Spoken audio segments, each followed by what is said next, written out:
na ang baha sa Central Business District ng Iriga City, Camarines Sur.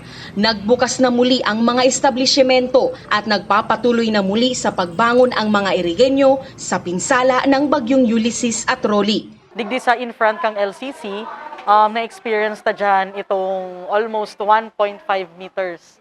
Then digdi man po sa may Pure Gold, na-experience ta dyan itong mga 2 rulers or 24 inches.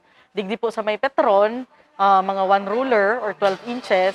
Sa tala ng City Social Welfare and Development Office o CSWDO, umabot sa 5,960 na pamilya ang pinakanapinsala ng bagyong Ulysses.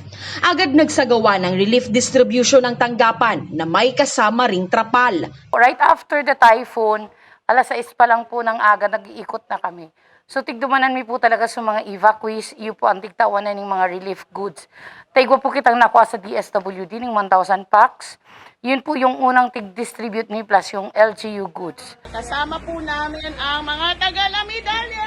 Bukod sa DSWD, nagpaabot din ng tulong sa mga kababayang Irigenyo si Undersecretary Jonathan Malaya ng Department of Interior and Local Government o DILG. Ipinagkatiwala ito ng tanggapan kay Mayor Madeline Roby Alfelor na personal na ipinamahagi ang mga ayuda sa pinakanangangailangang pamilya kasabay ng damage assessment. Nandito po kami sa Barangay Salvacion. Kasama ko po si Kapitan Dagati. Ma'am Merced Balanza po ang from DSWD in charge po sa River Unit.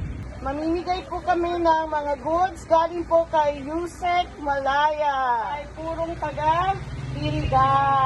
Thank you po. Alam ng LGU na walang Irigenyo na hindi napinsala ng bagyo. Pero para sa alkalde, kailangang unahin na mahatira ng ayuda ang labis na nasalanta, lalo't sila rin ang pinakaapektado ng ipinatupad na community quarantine dahil sa COVID-19. Tiwala ang LGU na maiintindihan ito ng mga Irigenyo. Nagpapasalamat din sila sa patuloy na kooperasyon ng lahat para mapanatili ng Iriga ang pagiging zero casualty nito. Ako po nagpapasalamat sa gabos na tao po kasi ang pagiging zero casualty talaga ay nagpupuon yan sa pagiging resilient kang sarong tao. Kapag pirmi kitang zero casualty, dyan nahihiling na itong preparedness po kang sa tuyang opisina ay yaon. Ali po, Mayor. Bukas na po. Sabi ni Mayor Madel, gagawin ng LGU ang lahat para sa kaligtasan ng mga Irigenyo sa sakuna at sakit sa panahon ng bagong normal. Toothbrush!